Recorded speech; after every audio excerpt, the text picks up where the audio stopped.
At 3:15 p.m. on December 30th, 1903, a sold-out matinee performance was underway at the Iroquois Theater in Chicago. The theater was advertised as absolutely fireproof. Every seat was taken.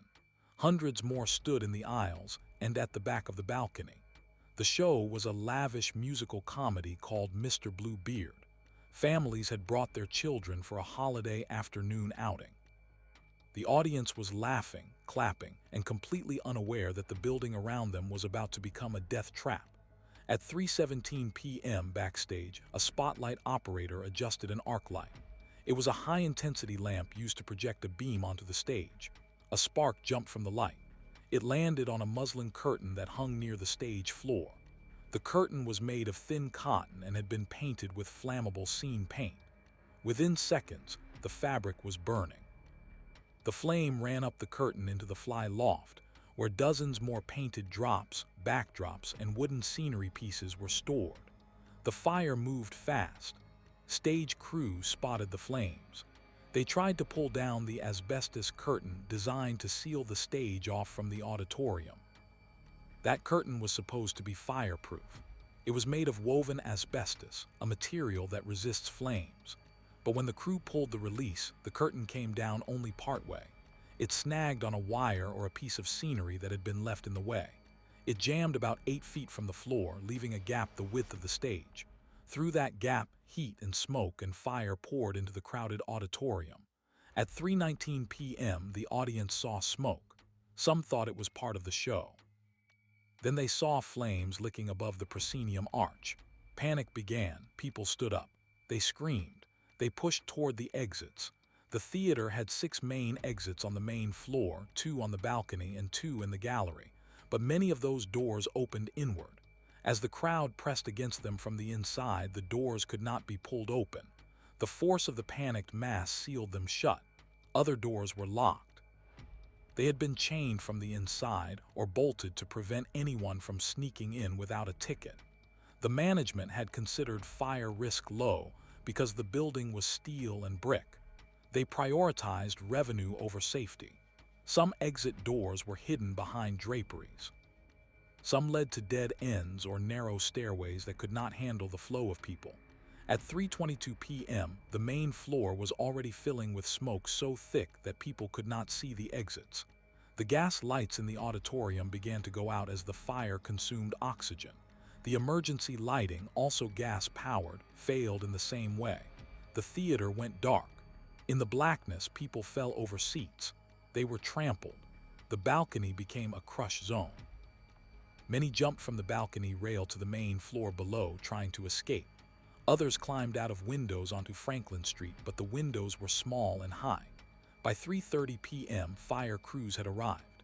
They battled the flames from outside, but they could not get inside to rescue those trapped. The theater had no sprinklers. It had one fire hose on the stage, but it was not connected to a water source. The fire burned through the roof. Within 30 minutes of igniting, the worst was over. The flames had consumed the interior. The building was still standing because of its steel frame, but the inside was gutted. When firefighters entered, they found bodies piled at the exits. Some were stacked 6 feet high. Many had died from smoke inhalation, not burns. Others had been crushed to death by the weight of the crowd. The final death toll was never precisely determined. Official counts vary from 575 to over 600. The most commonly cited number is 602. Among the dead were more than 200 children. What happened? The Iroquois Theater had opened only 5 weeks earlier, on November 23, 1903. It was designed by architect Benjamin Marshall. It was marketed as the most beautiful and safest theater in Chicago. The building had a modern steel frame, brick walls, and a supposedly fireproof stage. But the interior was a tinderbox. The floors were wood. The seats were upholstered in horsehair and straw. The wall coverings were painted canvas. The stage was filled with hundreds of pounds of painted scenery, all of it highly flammable. The fire curtain was supposed to protect the audience. It was an asbestos drop curtain, standard for theaters of the era. However, it had never been properly tested. It was installed only a few days before opening. Stagehands had reported that it snagged during a rehearsal, but no one fixed the issue. The night before the fire, the curtain had been lowered and raised successfully, but the obstruction that caused it to jam during the disaster had not been cleared. The exits were a separate failure. The building code in Chicago at the time required theaters to have exits that opened outward, but the Iroquois Theater had been granted a permit that allowed inward-opening doors. The reasoning was that outward-opening doors would take up space in the alley and might be damaged by passing wagons. The city building commissioner approved the design despite the code. That decision turned each door into a deadly trap. The fire also exposed a chronic lack of enforcement. The theater had been inspected before opening. The inspector noted that the asbestos curtain was not working, that the stage floor was not fireproofed, and that there was no fire alarm system. These violations were noted but not enforced. The theater opened on schedule anyway. How could this have happened? The answer lies in a combination of negligence, profit motive, and a regulatory system that was not ready for a building of that size. The Iroquois Theater held around 1,700 people. That number exceeded the capacity allowed by law, but management had removed seats from the plans and then added them back after inspection. The fire codes of 1903 were based on older, smaller theaters. No one had anticipated the speed at which a modern theater could burn. The investigation that followed was led by the Chicago City Council and later by the Illinois State Legislature. Witnesses testified that the doors had been locked, that the exit signs were not visible, that the emergency lighting failed. The fire curtain was found to have been secured by a rope that should have been cut by a crew member, but the crew member was not at his post. The rope had to be burned through for the curtain to fall, but by then the fire was already past it. The theater's owner, Will J. Davis, and the manager, Harry J. Powers, were indicted on charges of manslaughter. But the case was eventually dropped because the law at the time did not clearly hold theater owners criminally responsible for deaths caused by locked exits. Civil lawsuits were filed, and many were settled out of court. The victims' families received small amounts of compensation, ranging from a few hundred to a few $1,000s per death. The human consequences were staggering. Hundreds of families lost children, parents, siblings. The holiday spirit of the matinee turned into a communal tragedy that forever changed Chicago. In the months following the fire, the city enforced strict new fire codes. All inward-opening doors in public buildings were ordered to be reversed. Panic bars were installed on exits. Fire drills became mandatory in schools and theaters. Stage scenery had to be treated with fireproofing chemicals. Asbestos curtains were required to be tested weekly. The Iroquois Theater fire also influenced national fire safety standards. It helped push forward the formation of the National Fire Protection Association's Life Safety Code, which codified many of the lessons learned. The disaster became a textbook case in fire protection engineering. It is still studied today in architecture and safety courses, but for all the reforms, the core question remains: a sold-out show, a locked exit, a fire that lasted less than 30 minutes, 600 people dead.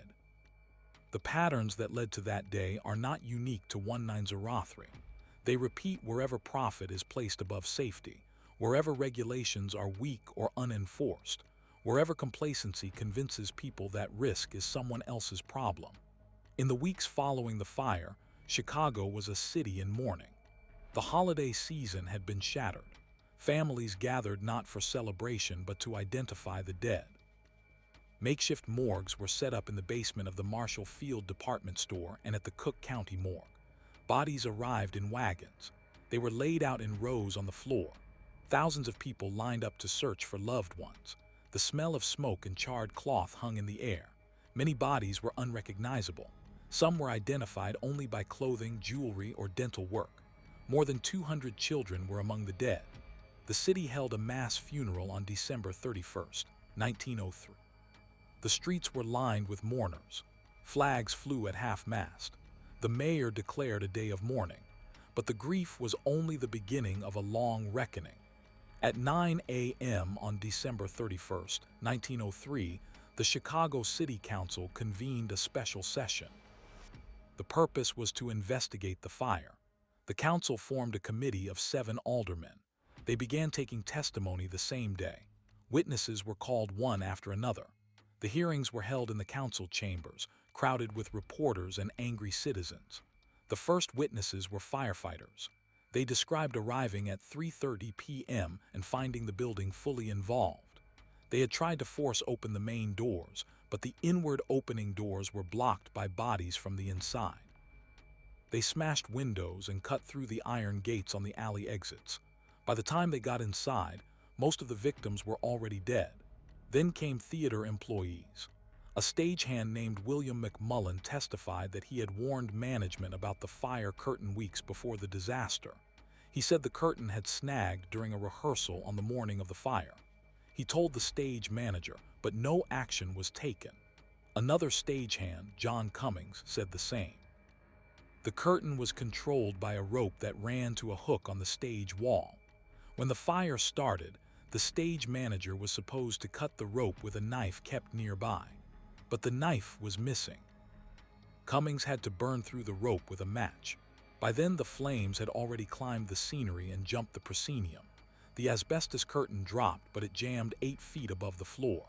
The gap allowed the fire to pour into the auditorium. The council also heard from audience survivors.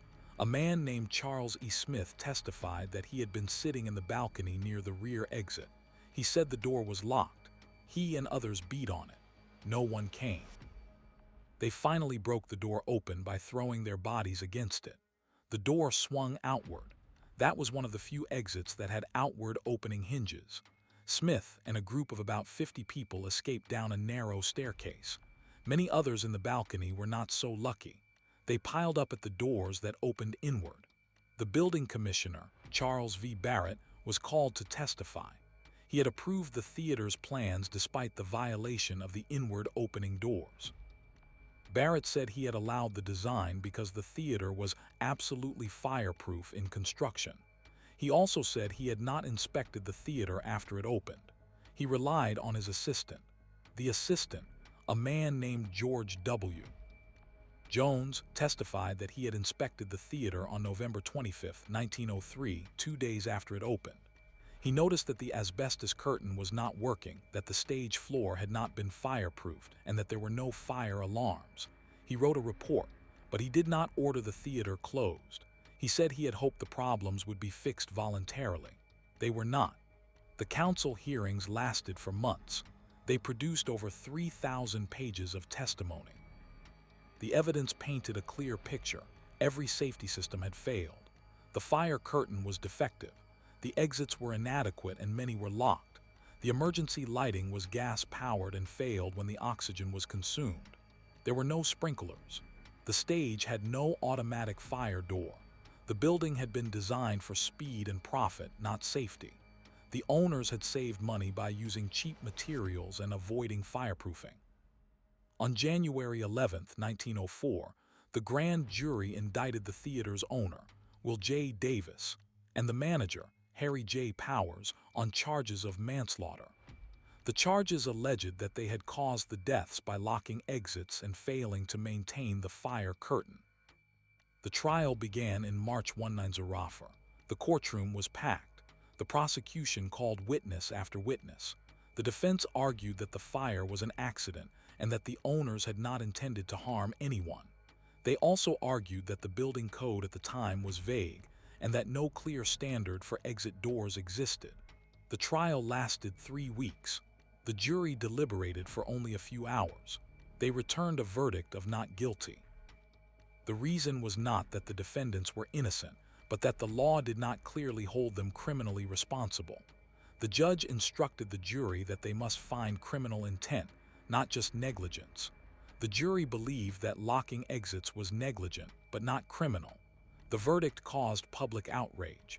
Editorials in Chicago newspapers demanded new laws. The Illinois legislature acted quickly. Within months, the state passed a law requiring all theaters to have exit doors that opened outward, panic hardware on doors, and annual inspections. The law also made it a crime to lock exit doors during a performance. Civil lawsuits followed. Over 60 lawsuits were filed against the owners and the city. Most were settled out of court. The amounts were small. A typical settlement was $500 to $2,000 per death. The city of Chicago also faced lawsuits for allowing the theater to open with code violations. The mayor, Carter Harrison, was criticized but not charged. The city eventually paid some settlements, but the total compensation to victims, families, was far less than the financial damage caused by the disaster. The Iroquois Theater was never rebuilt. The building stood empty for over a year. Then it was sold and later demolished in 1905. The site became a parking lot. Today, a high-rise office building stands there. There is no memorial plaque on the building. The only marker is a small granite stone in a nearby park, placed decades later by a historical society.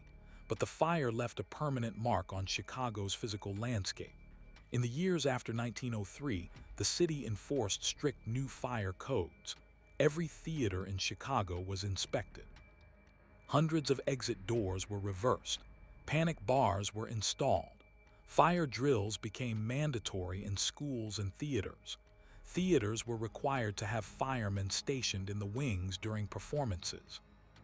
The use of gas lights was gradually phased out in favor of electric lighting. Stage scenery had to be treated with fire-retardant chemicals. The fire curtain was redesigned to be self-closing and automatically sealing. Beyond Chicago, the fire influenced national standards. The National Board of Fire Underwriters published new recommendations for theater safety. The National Fire Protection Association, established in 1896, began developing what would become the Life Safety Code. The Iroquois fire became a case study in why exits must open outward, why doors must never be locked during occupancy, why fire curtains must be reliable, and why inspections must be enforced. These principles are now taught in every fire protection engineering program. Yet the deadliest theater fire in American history could have been prevented. The warnings were many. The fire curtain should have been fixed. The doors should have opened outward. The exits should not have been locked. The building should have been inspected properly. Each of those failures was a decision made by individuals who prioritized convenience or money over human life. The pattern is not unique to 1903. It repeats in other disasters. The Triangle Shirtwaist Factory fire in 1911, the Coconut Grove fire in 1942, the Station nightclub fire in 2003. In each case, exits were blocked, safety systems were neglected, and regulators failed to act. The Iroquois Theater fire also revealed a deeper problem: the gap between written codes and actual enforcement. In 1903, Chicago had a building code that required outward opening exits. But the building commissioner had the power to grant exceptions. He used that power to approve the theater's design.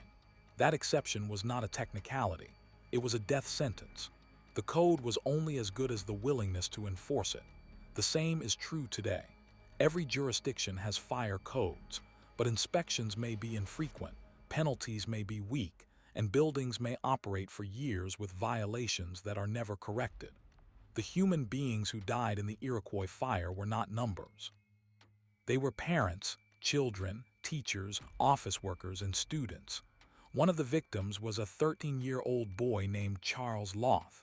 He attended the show with his mother. When the fire started, they were in the balcony. His mother told him to go to the exit. He never made it. His body was found near a locked door. Another victim was a young woman named Gertrude Van Dorn. She was an actress who had performed in the theater the week before. She came to watch the show. She died in the panic. Her fiancé identified her by the ring on her hand. There were hundreds of such stories, each one a life cut short because doors were locked. The Iroquois Theater fire changed the way America thinks about public safety, but change came slowly. The legal system failed to hold the owners accountable. The criminal charges were dropped. Civil settlements were low. The owners avoided financial ruin. The theater manager, Harry Powers, later opened another theater in New York. The building commissioner kept his job. The system that allowed the disaster to happen was not dismantled. It was reformed, but the reformers were the same people who had failed before. That is the uncomfortable truth. Disasters often produce new laws, but they do not automatically change human behavior. The Iroquois fire led to safer buildings, but it also showed how easily safety can be ignored. The same forces that led to locked doors in 1903, greed, complacency, corner cutting, still exist today. Every time a construction project is rushed to meet a deadline, every time a fire inspection is waived, every time an exit is blocked by storage, the memory of the Iroquois fire fades a little more. In 1904, the Chicago Chronicle published an editorial that read, "The Iroquois fire was not an act of God, it was an act of man." That phrase remains true. The fire was not inevitable. It was the result of a chain of decisions, each made by people who should have known better. The show went on.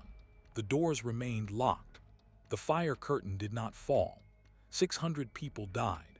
And the only lasting monument is not a plaque or a statue, but the code of fire safety that now sits on every architect's desk, a silent reminder that the price of complacency is measured in lives. At 9 a.m. on January 2, 1904, the Cook County coroner opened an inquest into the deaths from the Iroquois Theater fire. The hearing was held in a crowded room at the county building. Over the next 2 weeks, more than 100 witnesses were called. The first witness was the theater's fireman, a man named James Sullivan. He worked backstage during the performance. He testified that the fire curtain had not been lowered for a test in nearly a month. He said that when he tried to operate it on the day of the fire, it jammed. He did not report this to anyone. He assumed it would work if needed. That assumption cost lives.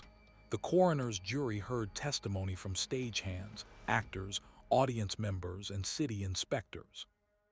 One inspector admitted he had never checked the exit doors during his inspection. He said he only looked at the front of the house. Another inspector said he had signed off on the building's plans without visiting the site. The building commissioner, who had granted the exception for inward opening doors, was called. He defended his decision. He said the theater's design had been reviewed and approved. He could not explain why the exception had been made. He said it was common practice. By the end of the first week, the coroner's jury had a clear picture. The fire had started when a light fixture touched a curtain. The curtain was not fireproofed. The fire curtain had been tied up and never lowered. The exits were locked to prevent people from sneaking in. The doors opened inward, so the crowd pressed them shut. The sprinklers were not connected. The building had passed inspection only because the inspectors had not looked closely. The jury returned a verdict of criminal negligence against the theater owners and the city officials. That verdict was not a court judgment, but it shaped public opinion. On January 11, 1904, the grand jury indicted Will J. Davis and Harry J. Powers. The indictment was based on the evidence from the inquest. The trial began in March. The courtroom was packed for 3 weeks. The prosecution argued that the defendants had knowingly locked doors and ignored safety. The defense argued that the fire was a freak accident and that no standard existed for exit doors at the time. The jury deliberated for only a few hours. They returned a verdict of not guilty, but the not guilty verdict did not mean the defendants were blameless. Under the law, the jury had to find criminal intent. They found only negligence. The law at that time did not punish negligence as a crime. The verdict sparked outrage. Newspapers across the country ran editorials condemning the decision. The Chicago Tribune wrote, "600 dead and no one is to blame. That is the verdict of the law."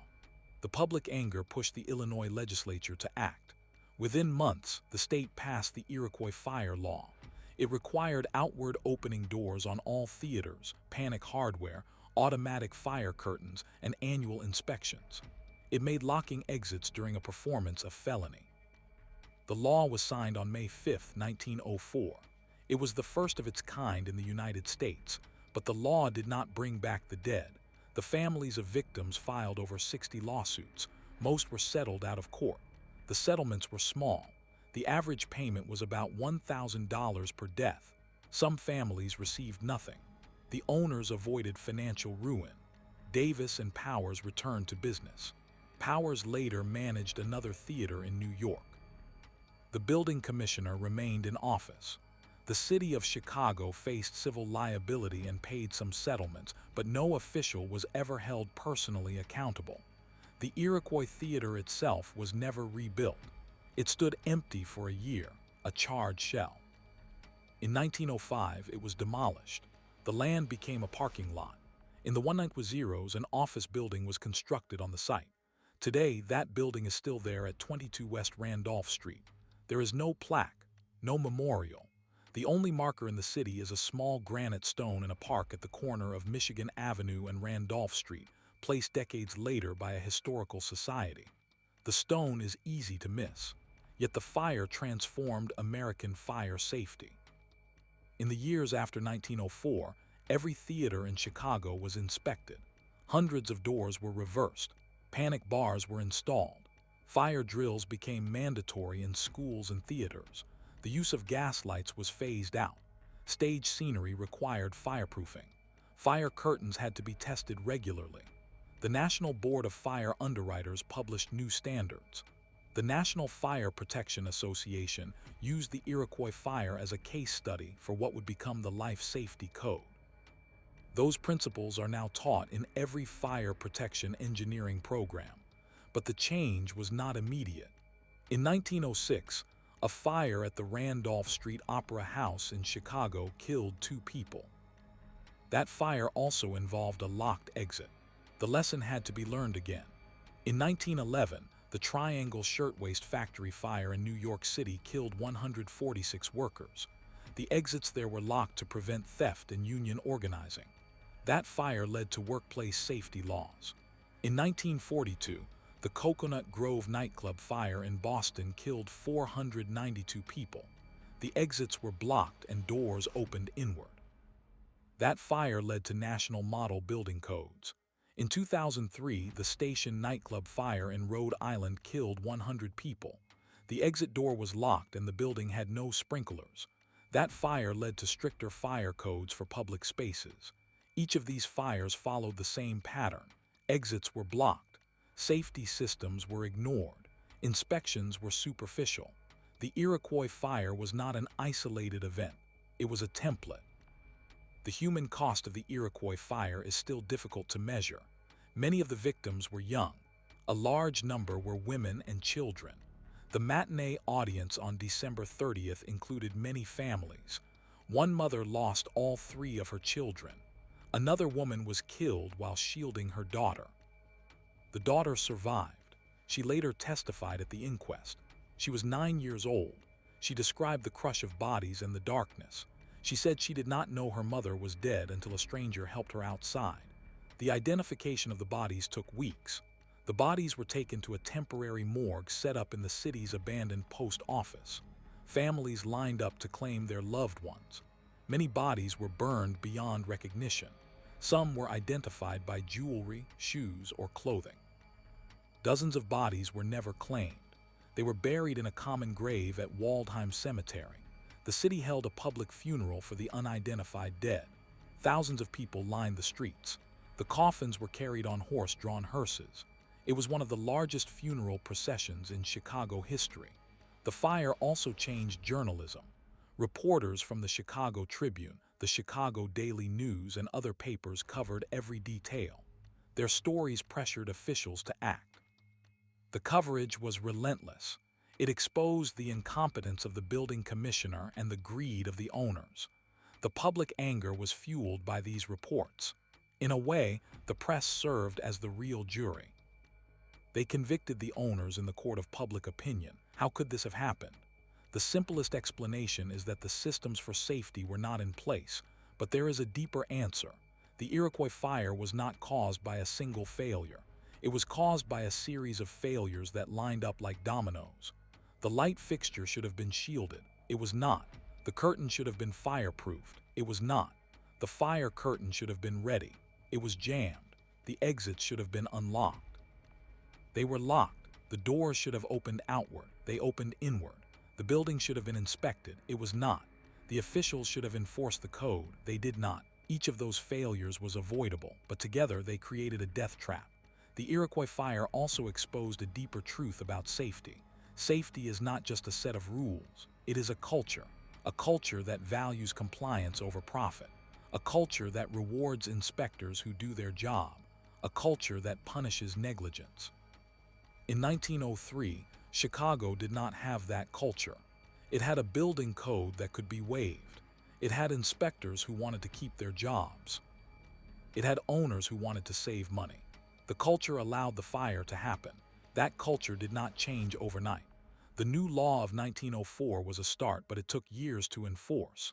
Even today, fire codes are only as strong as the willingness to enforce them. Every jurisdiction has inspectors, but inspections can be superficial. Penalties can be weak. Buildings can operate for years with violations. The memory of the Iroquois fire fades. New generations of architects, builders, and owners may not know the story. They may assume that fire safety is automatic. It is not. The Iroquois fire is a reminder that the price of complacency is measured in lives. It is a reminder that the doors must open outward, the fire curtain must fall, the exits must be unlocked. It is a reminder that the people who died were not statistics. They were children who wanted to see a show. They were mothers and fathers who took a day off work. They were young women dreaming of the stage. They were men who had saved up for a ticket. They were all gone in minutes, crushed by panic and locked doors. The story of the Iroquois theater fire is not over. It continues every time a building is inspected, every time a fire drill is held, every time a door is checked for proper operation. The fire is a ghost in the code. It is a silent warning. It is the reason why modern theaters have exit signs that glow in the dark. It is the reason why doors have panic bars. It is the reason why fire curtains are tested every season. The Iroquois fire is not a footnote in history. It is the foundation of modern fire safety. And yet, the building that stood at 22 West Randolph Street has no marker. The dead have no monument. The lesson is hidden in plain sight. It is written into every building code. It is etched into every inspector's checklist, but it is not carved into stone. It is not displayed in a museum. It is not taught in every school. The Iroquois fire is a story that must be told again and again because the forces that caused it are still alive. The show went on. The doors remained locked. The fire curtain did not fall. 600 people died. And the only lasting monument is the code of fire safety that sits on every architect's desk, a silent reminder that the price of complacency is measured in lives. At 4:15 p.m. on December 30th, 1903, the last living victim was pulled from the ruins of the Iroquois Theater. The fire itself had been extinguished in under 30 minutes, but the pile of bodies in the stairwells and on the balconies continued to grow as rescue workers carried them out. The final count would reach 602 known dead, with hundreds more injured. The city of Chicago had not seen a catastrophe on this scale since the Great Fire of 187 on. But that fire had been an act of nature, wind and drought and wooden buildings. This was something worse. It was a failure of human systems, and the questions began immediately. Who was responsible? In the days following the fire, the coroner summoned a grand jury. The inquest convened on January 2, 1904, in a temporary courtroom set up inside the city's abandoned post office, just a few blocks from the theater. The room was crowded with reporters, lawyers, grieving families, and the men who had built and operated the Iroquois. The proceedings would last for weeks. Witness after witness took the stand. Stagehands, ushers, actors, firemen, architects, building inspectors, and survivors. The testimony painted a picture of negligence that was both systematic and casual. The first witness was William J.G. Ross, the theater's manager. He admitted that the asbestos curtain had never been tested after installation. He said he had assumed the building department had inspected it. He also acknowledged that the exit doors on the balcony level were kept locked during performances, a common practice, he claimed, to prevent people from entering without tickets. When asked why the doors did not open outward, Ross said the architect had designed them that way, and no one had objected. The architect, Benjamin Marshall, was called next. He testified that the inward swinging doors were standard for theaters at the time. He had not been required by code to install panic bars or outward swinging doors. The code in Chicago simply required a certain number of exits, not their specific operation. Marshall also said the asbestos curtain was specified in the plans, but he had not personally inspected it after installation. The responsibility, he said, fell to the contractor and the building department. The building commissioner, George Williams, was then questioned. He had approved the occupancy permit for the Iroquois on December 22nd, only 8 days before the fire. He had not conducted a final inspection of the fire curtain, the exits, or the electrical systems. He had relied on reports from his deputies. One of those deputies, a building inspector named William H. O'Connell, testified that he had visited the theater on December 20th and found the exits clear and the fire curtain in working order. But other witnesses contradicted him. A stagehand said the curtain had been stuck for weeks. A fireman said he had reported the locked doors to the fire marshal, but nothing was done. The fire marshal, James H. L. O'Hara, was also called. He admitted that his department had not conducted a thorough inspection of the Iroquois. The fire department was understaffed and focused on responding to fires, not preventing them. O'Hara said he had asked for more inspectors, but the city council had denied the funding. The pressure from theater owners to keep inspections minimal was intense. The city's building code was notoriously weak, and enforcement was even weaker. The grand jury returned indictments in late January. The charges were manslaughter against William Ross, the theater manager, Harry J. Powers, the owner of the theater, and several executives of the Claw and Erlanger Syndicate, which had leased the building. The trial began in the spring of 1904. The prosecution argued that the defendants had knowingly operated a death trap. The defense argued that the fire was an unforeseeable accident and that the building met the legal standards of the time. The jury deliberated for less than a day. They acquitted all defendants. The verdict was a shock to the public.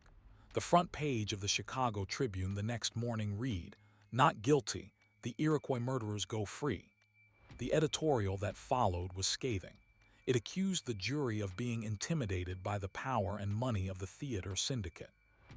It called for the removal of the building commissioner and a complete overhaul of the city's building code. That summer, the mayor appointed a new building commissioner. The old commissioner resigned, but no one went to prison. The civil lawsuits were more successful. Dozens of families filed wrongful death claims against the theater owners and the city. The settlements amounted to hundreds of thousands of dollars, but many victims received nothing. The legal system was slow, and many families could not afford a lawyer. The syndicate used delay tactics. Some cases were still pending 10 years later. The fire had destroyed not only lives but also the faith many had in the justice system. What did the investigation find about the cause of the fire? The official report concluded that the arc from the light fixture ignited the muslin curtain, but the investigators also noted that the fire could have been contained if the asbestos curtain had worked. The curtain was made of a material that was supposed to be fireproof, but it had been painted with a lead-based paint that made it heavy and stiff. The jamb that stopped the curtain was too narrow. The curtain jammed after falling only a few feet. The gap between the curtain and the stage allowed the fire to rush into the auditorium. The report also criticized the lack of fire alarms and sprinklers. The Iroquois had a rudimentary telephone system but no automatic alarm. The stage crew tried to call the fire department, but the line was busy. The first alarm was not sounded until 7 minutes after the fire began. By then, the auditorium was already filling with smoke. The fire department arrived in 4 minutes, but their hoses were too short to reach the upper floors. They had to lay hose up the stairs, but the stairwells were blocked by bodies. The investigation also highlighted the failure of communication between the stage crew and the audience. The actors did not know the fire had started until the smoke was thick. There was no public address system. The orchestra played on for several minutes before someone shouted fire. By then, panic had already taken hold. The ushers had no training in evacuation. Many of them fled with the crowd. The fire also exposed the failure of the city's building permit process. The Iroquois had been granted an occupancy permit without a final inspection. The building commissioner's office was understaffed and under pressure to approve projects quickly. The theater owners had friends in City Hall. The system was designed to facilitate growth, not to ensure safety. The result was a building that looked safe on paper but was deadly in practice. In the weeks after the fire, the City Council passed an emergency ordinance that required all theaters to have outward swinging doors, panic bars, fireproof curtains, and automatic sprinklers. The ordinance also required annual inspections by the building department. The fire department was given more inspectors and a new fire marshal. The state legislature passed a similar law for all public assembly buildings in Illinois. Other states followed. By 1905, nearly every major city in the United States had adopted some version of the new theater fire code. But the changes were not universal. In rural areas, codes were slow to arrive. In smaller towns, theaters continued to operate without sprinklers or proper exits. The Iroquois fire was a national story, but it was not a national law. The federal government had no authority over building codes. Each state and city was left to decide for itself. It would take more fires, more deaths, and more public outrage to create a truly national standard. One of the most lasting changes came from the private sector. The National Board of Fire Underwriters published a report on the Iroquois fire in Iroquois. That report became the basis for their recommended safeguards for theaters. Those guidelines were adopted by insurance companies, which then required them for coverage. Building owners who wanted insurance had to install sprinklers, fire doors, and exit signs. The insurance industry became an enforcer of safety, often more effective than the government. The Iroquois fire also influenced the design of exit signs. Before 1903, exit signs were not required in most buildings. After the fire, the need for illuminated, clearly marked exits became obvious. The first electric exit signs were developed shortly after. By the 110s, they were standard in public buildings. The modern exit sign, with its red or green letters and battery backup, is a direct descendant of the Iroquois fire. The panic bar, or crash bar, was another invention spurred by the disaster. A man named Henry DuPont had already patented a device in 1903 that allowed a door to be opened by pressing a horizontal bar. The Iroquois fire demonstrated the need for such a device in all public assembly buildings. By 1905, panic bars were being installed in theaters across the country. The patents later led to the formation of the Von Duprin Company, which still manufactures exit hardware today. The fire also forced a reevaluation of building materials. The use of gas lights in theaters was phased out. Electric lights were required to be enclosed in glass or metal. Scenery and curtains were treated with fire retardants. The construction of stage flies and rigging required fire-resistant materials. The design of auditoriums was changed to include more exits and wider aisles. But the most important change was cultural. The Iroquois fire made fire safety a public issue. Before 1903, most people assumed that a public building was safe. Afterward, they questioned. They looked for exit signs. They noticed locked doors. They demanded inspections. The fire created a generation of citizens who were alert to the dangers of fire in crowded spaces. That awareness saved countless lives in the following decades. Yet the memory of the Iroquois fire was not preserved in a monument. The city of Chicago chose not to build a memorial. The victims' families were left to grieve in private. The fire became a footnote in history books, overshadowed by the Triangle Shirtwaist Fire and the Coconut Grove Fire. But its impact can still be seen today. Every time you walk into a theater and see a red exit sign, every time you push a panic bar to open a door, every time a fire curtain is lowered during a rehearsal, you are seeing the ghost of the Iroquois. The fire also left a paper trail that is still studied by fire protection engineers. The reports, the testimony, the diagrams, the photographs, they are kept in archives at the Chicago History Museum and the National Fire Protection Association. Students of fire safety learn about the Iroquois in their first class. It is the classic case study of how a single failure multiplies into a catastrophe. The lesson is simple. Safety is a chain. If any one link breaks, the whole system fails. In the years after 1903, the building at 22 West Randolph Street was demolished. The site became a parking lot, then an office building. No plaque marks the spot. But if you look closely at the modern building, you will notice that the doors open outward. That is not an accident. It is a law. And that law exists because of the 602 people who died on a December afternoon more than a century ago. The story of the Iroquois Theater fire is not a story about the past. It is a story about the present. Every building code, every inspection, every fire drill is a response to that event. The fire is not over. It continues in every decision made by architects, builders, and inspectors. The question is not whether we have learned the lesson. The question is whether we will remember it. At 3:15 p.m. on December 30th, 1903, the show began. At 3:20, the fire started. At 3:25, the panic began. By 3:45, 600 people were dead. The timeline is short. The consequences are long. The Iroquois Theater fire did not end when the last body was identified. It ended only when the last door was unlocked. And that door is still being unlocked every day by people who understand that safety is not a guarantee. It is a choice. At 3:15 on the afternoon of December 30th, 1903, the 875th performance of Mr. Bluebeard began at the Iroquois Theater in Chicago.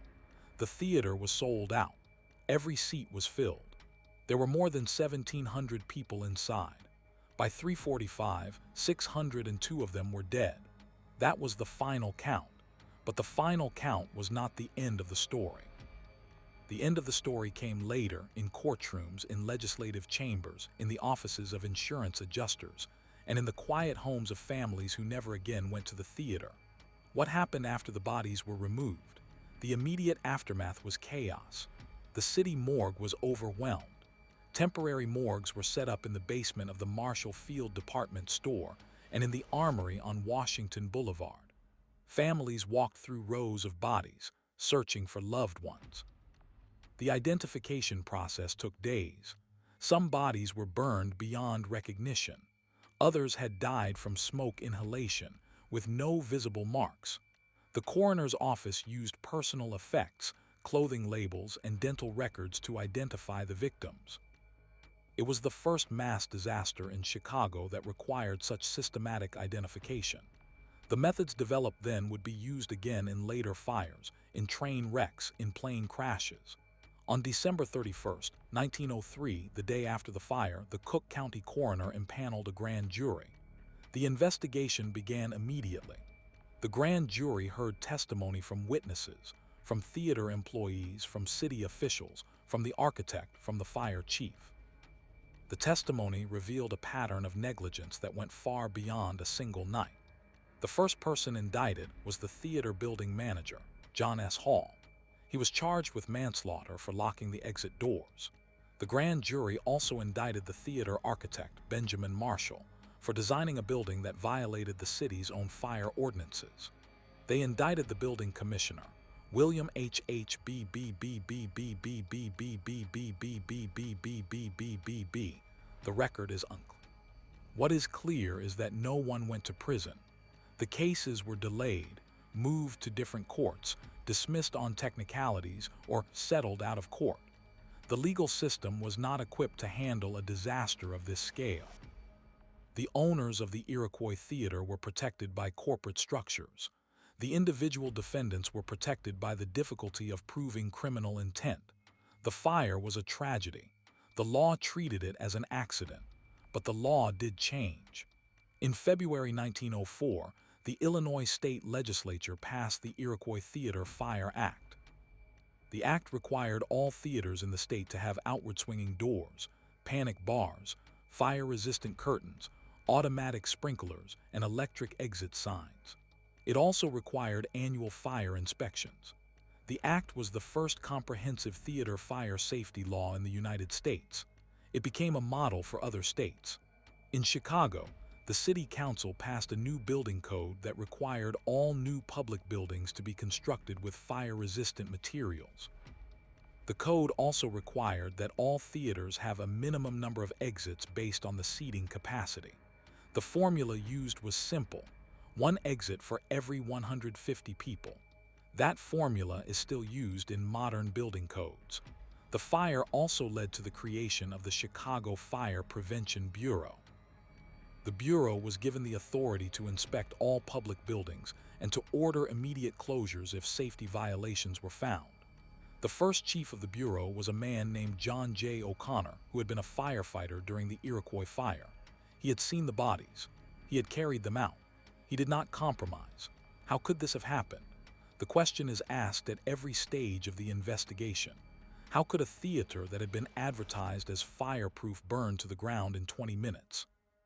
The answer is that the theater was not fireproof. It was fire-resistant in some ways, but the resistance was not enough. The building had a steel frame, but the steel was not protected by fireproofing. When the asbestos curtain failed, the heat of the fire weakened the steel and the stage collapsed. The auditorium was 5 stories high, with a domed ceiling of plaster and wire. The plaster held the heat and the wire conducted it. The building did not burn quickly. It burned completely. The fire also exposed the failure of the city's fire inspection system. The Iroquois Theater had been inspected by the building department before opening, but the inspection was cursory. The inspector did not check the exits. He did not test the asbestos curtain. He did not verify that the fire alarm system was functioning. He signed the approval form and left. The theater was given an occupancy permit on November 23, 1903, 5 weeks before the fire. The inspection system was not designed to catch negligence. It was designed to process permits. The building department was part of the city's political machine. Inspectors were appointed based on loyalty, not expertise. The system was corrupt. The Iroquois fire was not the result of a single mistake. It was the result of a system that rewarded shortcuts and punished thoroughness. The same system failed again in 1904, when a fire broke out in the Iroquois Theater's replacement, the new Auditorium Theater. The replacement had been built quickly to restore public confidence. The fire was small and quickly extinguished. But the investigation revealed that the new theater had also been built without proper safety features. The public was outraged. The city council was forced to act. The Iroquois fire also changed the way newspapers covered disasters. In the days after the fire, the Chicago newspapers published detailed accounts of the victims, the survivors, and the investigation. The coverage was graphic and emotional. It was also deeply critical of the theater owners and the city officials. The newspapers used the fire to push for reform. They published editorials demanding new laws. They printed the names of the dead every day for a week. The coverage created a public demand for action that could not be ignored. The fire also changed the way insurance companies evaluated risk. The National Board of Fire Underwriters published a report on the Iroquois fire that became the basis for new underwriting standards. Insurance companies began to require that all public buildings meet certain safety criteria before they would issue a policy. The criteria included sprinklers, fire alarms, fire doors, and illuminated exit signs. The insurance industry became an enforcer of fire safety, often more effective than the government. The personal stories of the victims also shaped the public memory of the fire. One of the most famous stories is that of a young woman named Annie C., who was trapped on the balcony level. She was found by a firefighter who wrapped her in a wet blanket and carried her down a ladder. She survived, but many others did not. The names of the dead were published in newspapers across the country. The list included the names of children, of elderly couples, of entire families. The fire claimed lives from every level of Chicago society. The fire also claimed the lives of several actors and stagehands. The cast of Mr. Bluebeard was performing on stage when the fire began. The orchestra played on until the heat became unbearable. The actors fled through the stage doors. Some survived, others did not. The body of the leading lady, a woman named Edith, was found in the dressing room. She had tried to escape through a window, but the window was barred. The fire also claimed the life of a young boy who had been selling candy in the aisles. His name was not recorded. His body was found in a corner near the balcony exit. He had been crushed by the crowd. The fire investigation also revealed that the theater had no fire drill. The ushers had no training. The orchestra had no instructions. The actors had no plan. The building had no public address system. The emergency lighting failed within minutes. What about the survivors? The survivors were not forgotten. Many of them suffered from post-traumatic stress, though the term did not exist at the time. They had nightmares, flashbacks, and anxiety in crowds. Some never entered a theater again. Some became advocates for fire safety. They wrote letters to newspapers, gave speeches, and testified before the city council. Their voices were part of the movement that led to new laws.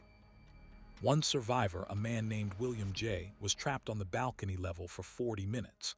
He was rescued by a firefighter who pulled him through a broken window. He later became a fire inspector. He said he never forgot the sound of the screaming. Another survivor, a woman named Margaret, was 6 years old at the time. She was sitting in the balcony with her mother. When the fire began, her mother lifted her over the railing and told her to run. Margaret did not see her mother again. She was found by a stranger who carried her outside. She was taken to a hospital where she was treated for smoke inhalation. The next day, she was returned to her father. She lived to be 98 years old. She never spoke of the fire. The fire also had a profound impact on the city of Chicago itself. The city was still rebuilding after the Great Chicago Fire of 1879. That fire had destroyed the city's downtown and killed 300 people. The Iroquois fire was different. It was not a natural disaster. It was a failure of human design. The city was forced to confront the fact that its own regulations had failed, that its buildings were not as safe as they appeared, that its officials had been negligent. The city responded by creating a new Department of Building Inspection, with a trained chief inspector and a staff of full-time inspectors. The department was given the authority to conduct unannounced inspections and to order immediate closure of buildings that did not meet safety standards. The department also began a program of public education, publishing pamphlets on fire safety, and holding public meetings in schools and churches. The fire also led to the creation of the Chicago Fire Prevention Society in 1904, a private organization that worked with the city to promote fire safety. The society sponsored fire drills in schools, distributed pamphlets, and gave lectures. The society also funded the development of new fire safety technologies, including improved fire alarms and automatic sprinklers. The legacy of the Iroquois fire is that it changed the way Americans think about public safety. Before 1903, the idea that a building could be inspected and certified as safe was new. After the fire, it became routine. The building code, the fire drill, the exit sign, the panic bar, the sprinkler system, all of these are the legacy of that December afternoon. The Iroquois Theater fire was not the first fire of its kind, and it would not be the last. The Triangle Shirtwaist Fire in 1911, the Coconut Grove Fire in 1942, the Beverly Hills Supper Club Fire in 1977, the Station Nightclub Fire in 2003, each of these fires followed the same pattern: a crowded room, a locked door, a failed system, a preventable loss.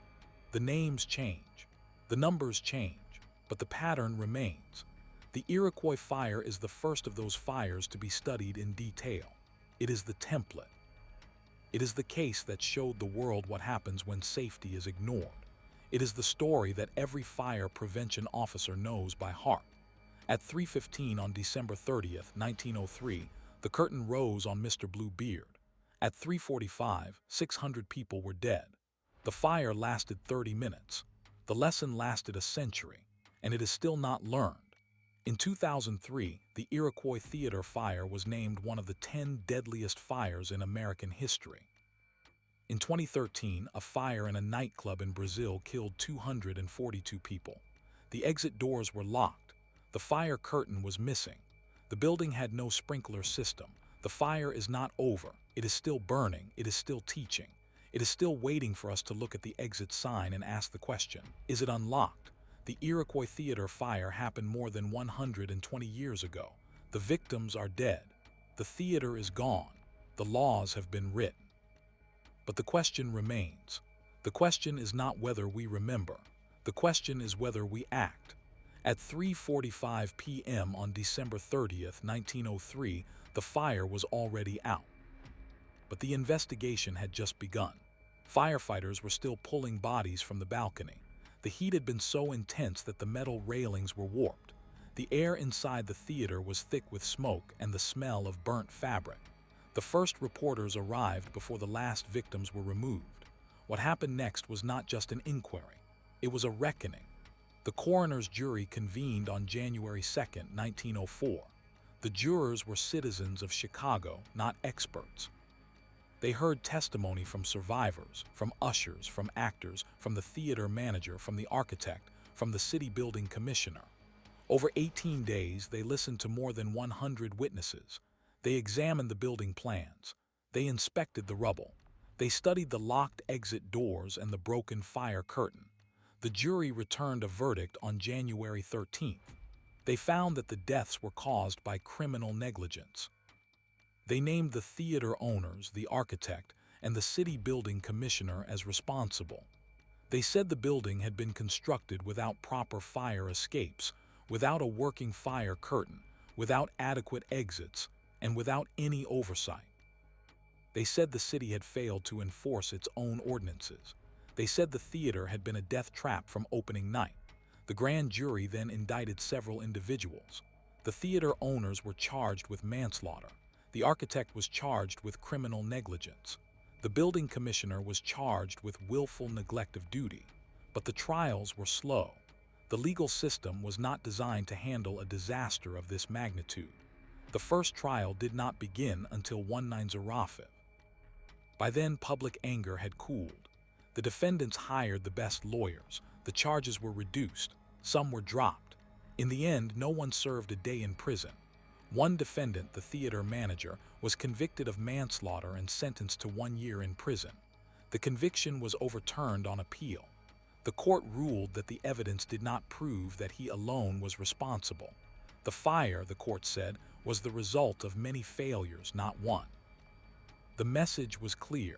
No individual could be punished enough to satisfy the scale of the loss. The legal failure did not stop the reform. The city of Chicago passed a new building code in 1904. The code required that all theaters and public assembly buildings have automatic sprinklers, fire alarms, illuminated exit signs, panic bars on exit doors, and fire curtains that actually worked. The code also required that all exits be unlocked and that the number of exits be proportional to the number of seats. The code was enforced. Inspectors were hired. Theaters that did not comply were closed. The code became a model for other cities. New York adopted similar rules in 1905.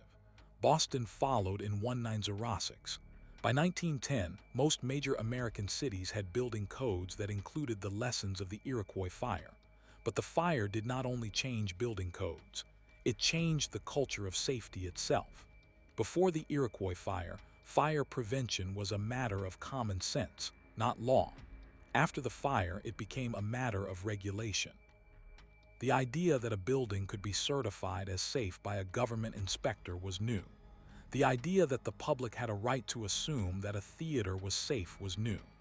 The idea that safety was the responsibility of the owner, not the occupant, was new. The fire also changed the role of the insurance industry.